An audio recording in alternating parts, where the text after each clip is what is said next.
अस्सलाम वालेकुम। ये जो काफ़ी दिनों से वीडियो चल रही हैं हमारी ये ट्रांसजेंडर प्रोटेक्शन एक्ट के ऊपर, जिस पर इतने एतराज़ात आ रहे हैं, कुछ सबूत दें, आप तोहमतें लगा रहे हैं या जो भी लोगों को कन्फ्यूजन है वो भी क्लियर कर दें, जिन्होंने तोहमत नहीं भी लगाई या नहीं लगाना चाहते, कि हमारे पास ना सिर्फ सबूत बल्कि ये पब्लिक रिकॉर्ड का पाकिस्तान का एक्ट है। ये मैं कोई क्लासिफाइड डॉक्यूमेंट्स में से नहीं निकालने की ज़रूरत होती। बहरहाल अभी डॉक्टर साहब हमारे साथ, डॉक्टर इरफान हुआ कि केम टू मी फर्स्ट, उनकी वजह से मुझे पता चला है सारा, जो कि केस भी कर रहे हैं, केस को कोर्ट्स में हर वक्त रहते हैं। सारा का सारा मामला इस वक्त क्या चल रहा है वो बताएंगे। आई डोंट वांट, मैं खुद नहीं बताना चाह रहा हूँ कुछ भी, क्योंकि मैंने अवेयरनेस जो आपको दी है उसके पीछे टेक्निकल मामला जो है ना वो भी आपको पहले वो तो पता चल जाए आपको, फिर करते हैं इसके ऊपर बात। तो डॉक्टर साहब ये इशू से इसलिए पहले से मैं आपको क्वेश्चन करता हूँ ताकि आप उनको बताएं कि दो आदमी आपस में शादी कर सकते हैं, इसके पीछे पाकिस्तान ने ऐसा, इस एक्ट में ऐसा क्या लिख दिया? ये जी एक्ट है ट्रांसजेंडर्स राइट प्रोटेक्शन एक्ट 2018, और बेसिकली इसको कवर दिया गया है कि ये कानून बराए तहफ़्फ़ुज़ हकूक़ ख्वाजा सरा एक्ट है। ख्वाजा सराओं को के हकूक़ को तहफ़्फ़ुज़ देने के लिए एक्ट बनाया गया है, जबकि पाकिस्तान का आर्टिकल 25 और article 35 of constitution of Pakistan ये कहता है कि हर शहरी को उसके तमाम हुकूक हासिल हैं। इस एक्ट की ज़रूरत ही नहीं थी, और यही जो बयानिया है ये नज़रियाती कौंसिल का है कि इस आर्टिकल 25 और आर्टिकल 35 की मौजूदगी में इस एक्ट को लाने की ज़रूरत नहीं थी। अब इस एक्ट को क्यों लाया गया? क्योंकि इसके अंदर बेसिकली एक छोटी सी डेफिनेशन को चेंज करके कवर दिया गया है कि किस तरह से ट्रांसजेंडर्स, जो रियल ट्रांसजेंडर्स हैं, उनके साथ साथ गेज़, लेस्बियंस और बाइसेक्सुअल्स, जो कि LGBT का एक्चुअली मफ़हूम है, उनको किस तरह इसमें शामिल किया जाए, और हुकूमत पाकिस्तान नादरा के ज़रिए उनको एक एक्स कैटेगरी का कार्ड दे दे, ताकि ये लीगलाइज हो जाए कि ये शख्स जो बायोलॉजिकली तो ट्रांसजेंडर नहीं है, बायोलॉजिकली तो मुखन्नस नहीं है, मगर वो लोग जो बने हुए हैं, जो गेज़ या लेस्बियंस की शक्ल में एक्टिव हैं, अनफॉर्चुनेटली इस वक्त हमारी कम्युनिटी में बहुत सारे लोग ऐसे हैं, छुप के बहुत लोग काम कर रहे हैं, मगर इस कानून के ज़रिए उसको एक लीगल कवर दे दिया गया। उसकी मैं आपको बताता हूँ, इसकी जो सेक्शन 2N है वो ये कहती है, जेंडर आइडेंटिटी की बात करती है। Gender identity means a person's inner most and individual sense of self as male, female और अ ब्लेंड ऑफ बोथ, यानी कि उसकी अंदरूनी महसूसात। उर्दू में अगर आप इसको समझें, ये इसका उर्दू में तर्जुमा आपको पढ़ के बता देता हूँ। इसी कानून का उर्दू ये तर्जुमा है कि ख्वाजा सरा की शनाख्त को कैसे तस्लीम किया जाएगा। एक ख्वाजा सरा शख्स को इस कानून की रूह से अपनी मर्ज़ी के मुताबिक मुतय्यन सिनफ़ी शनाख्त के मुताबिक तस्लीम किया जाएगा, यानी वो खुद डिसाइड करेगा कि उसके अंदर ये फीलिंग्स आ गई हैं, वेरिफिकेशन कैसे जी, और उसकी वेरिफिकेशन जो है उसके लिए कोई एक्सटर्नल अथॉरिटी नहीं रखी गई।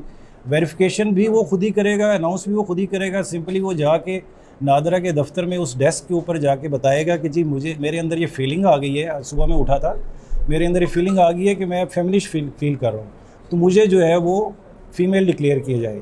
ये नादरा उसको एक्नॉलेज करेगा, नादरा उसको एक्सेप्ट करेगा, उसकी सिंपल दरखास्त पे, दरखास्त का तरीक़ाकार मैं बताता हूँ ना। नादरा में ना कुछ लोगों ने मुझे कहा कि नहीं हम तो चेक करते हैं ना। ऐसे नादरा कब से आपकी मेडिकल एग्जामिनेशन चेक करना शुरू हो गया? मेरा तो नहीं कभी चेक हुआ कि मैं मेल हूँ। आपका किसी ने चेक किया हो?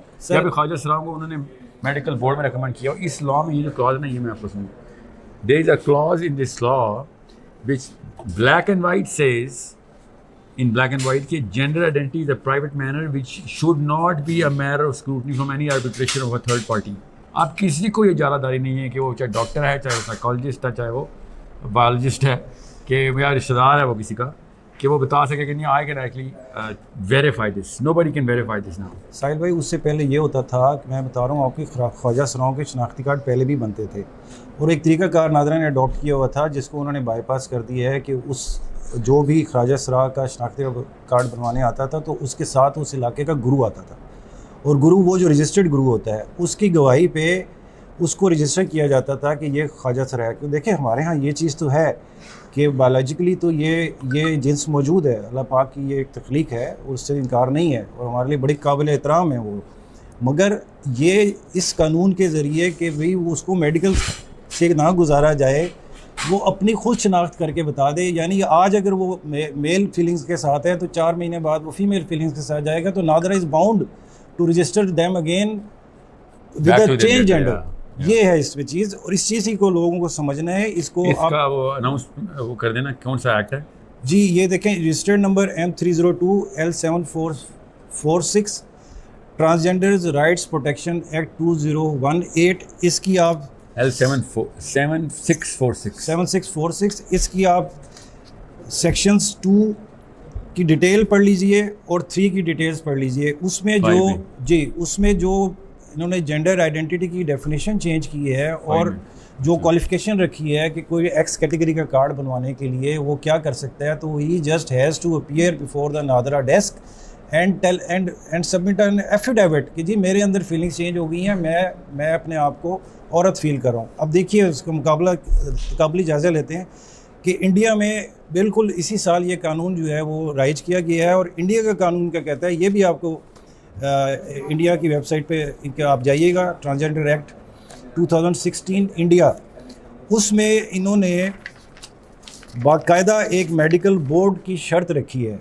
कि किसी को ट्रांसजेंडर अनाउंस करने से पहले उसका मेडिकल बोर्ड होगा। और इनकी सेक्शन 20 ये कहती है, उसका 2 part, the district steering committee referred to in sub section 1 shell compromise, यानी कि जो मेडिकल बोर्ड होगा उसमें कौन कौन होगा, the chief medical officer, the district social welfare officer, a psychologist और a psychiatrist, a representative of transgender community and an officer of an appropriate government to be nominated by the, यानी कि medical board की authorisation के बगैर India में कोई शख्स अपने आप को ट्रांसजेंडर डिक्लेयर नहीं कर सकता। अनफॉर्चुनेटली पाकिस्तान में ये कानून बना के इख्तियार दे दिया गया है कि मेडिकल बोर्ड की कोई हैसियत नहीं है, सिर्फ आप अपनी self perceived identity, self perceived एक सेंस कि जी मेरे अंदर ये फीलिंग आ गई। और एक्चुअली यही फिनोमेना है, गेज या लेस्बियंस जो हैं वो यही कहते हैं कि जी हमारे अंदर फीलिंग है, बल्कि वो डबल स्पिरिट का भी कॉन्सेप्ट है कि हमारे अंदर 2 रूहें हैं।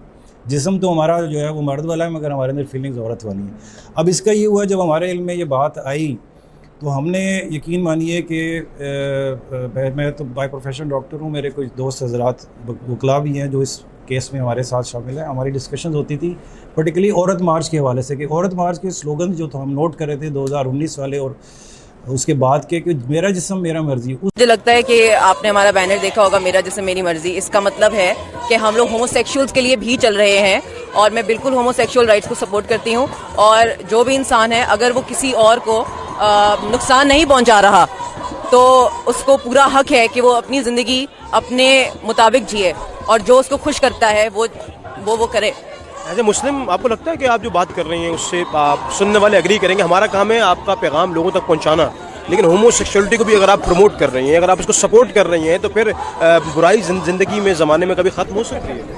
मुझे नहीं लगता कि होमोसेक्सुअलिटी एक बुराई है और मुझे नहीं लगता है कि ये ज़माने के लिए बुरा है। मुझे लगता है मिसोजिनी बुरी है, मुझे लगता है औरतों के ऊपर तशद्दुद बुरी है, मुझे लगता है 2 मर्दों का प्यार करना बिल्कुल बुरा नहीं है।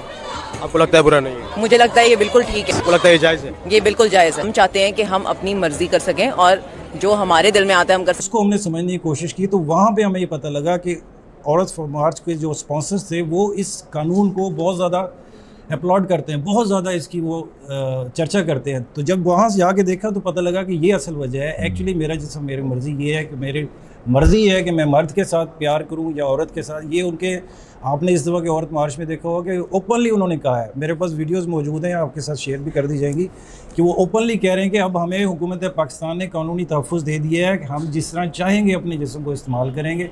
ये एक्चुअली औरत मार्च फिनोमेना था जिसके अंदर से ये निकला है और ये कानून अब उनको प्रोटेक्शन दे रहा है। कितने हज़ार शनाख्ती कार्ड एक्स कैटेगरी के इशू हो चुके हैं उन लोगों को जो कि बायोलॉजिकली नहीं है मुखन्नस या खुसरा या ट्रांसजेंडर मगर वो खुद बने हुए हैं और उनको एक कवर मिल गया ये एक्चुअली। अब इसके ऊपर हम कोर्ट गए हैं, petition number 5I and 6I of 2020। मुझ समेत एक और दोस्त हैं हमारे एडवोकेट हैं हमाद हुसैन, हमने इसको चैलेंज किया शरीयत कोर्ट में। शरीयत कोर्ट के अंदर ये मामला बाकायदा रेगुलर हियरिंग के लिए लगा हुआ है। कोरोना की वजह से और तातीलात की वजह से ये मामला जो है कुछ अर्सा नहीं सुना गया। कोर्ट ने हुकूमत पाकिस्तान को, रेलेवेंट मिनिस्ट्रीज़ को, ministry of law and justice को, मिनिस्ट्री ऑफ ह्यूमन राइट्स को और तमाम स्टेक होल्डर्स, जो मिनिस्ट्री ने एक कमेटी बनाई हुई है ट्रांसजेंडर्स राइट्स प्रोटेक्शन एक्ट के तहत, उसके सरबराह को भी बुलाया हुआ है और ट्रांसजेंडर कम्यूनिटी जो है इवन उनमें वो लोग भी जो कि इनको गेज और लेस्बियंस को रिप्रेजेंट करते हैं उनको भी बुलाया हुआ है। और नेक्स्ट हियरिंग जो है इसकी 27 अक्टूबर को है और यहाँ मैं एक बात का जिक्र करना बहुत ज़रूरी समझता हूँ कि अनफॉर्चुनेटली हमें इस मामले में पूरे पाकिस्तान से हमने तमाम उलमा कराम से जितने बड़े बड़े नाम हैं हमने रब्ता किया, मगर किसी ने हमारी बात को नहीं समझा।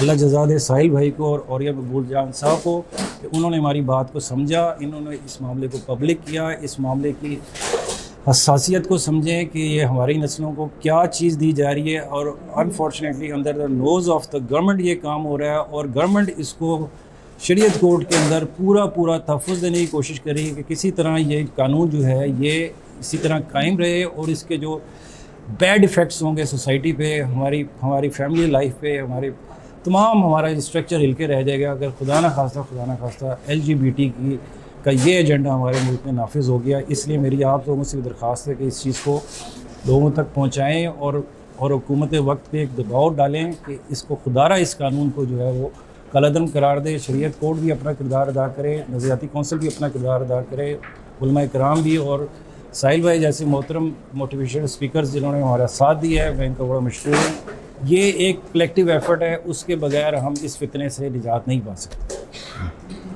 और ये जो शरिया कौंसिल से मुझे कॉल आ रही है ना कि आप सबूत दें, तो थोड़ा सा वो जो सबूत वो मांग रहे हैं मैं वो कह रहे हैं ऐसा लॉ कौन सा है जिसमें आपने ये टेंडर जी ये लॉ का मैंने बता दिया आपको वो सबूत मिल गया तो जी ये लॉ है। और ये बल्कि ये मैं रिक्वेस्ट करूँगा कि इस वीडियो के साथ जो शरिया ये नज़रियाती कौंसिल का जो जवाब है और हमारा जो सवालनामा था वो भी आप स्लाइड पे चला दीजिएगा ताकि लोगों को क्लैरिटी हो जाए कि वो इतने बाखबर नहीं है, उन्हें सब पता है कि ये कानून पास हुआ है। और जो LGBT वाले ग्रुप्स हैं वो ये कहते हैं कि जी ये कानून पास हुआ है क्योंकि नज़रियाती कौंसिल ने इसको पास किया है, वो ये क्लेम करते हैं। और हमारे पास वो रिटर्न सबूत भी मौजूद है जो कि इस वीडियो के साथ उसको टैग कर दी जाएगी, आप देख लीजिएगा कि everybody is aware of the evil which is coming, बल्कि मैं कहूँगा they have been a part of the evil unfortunately. Thank you very much.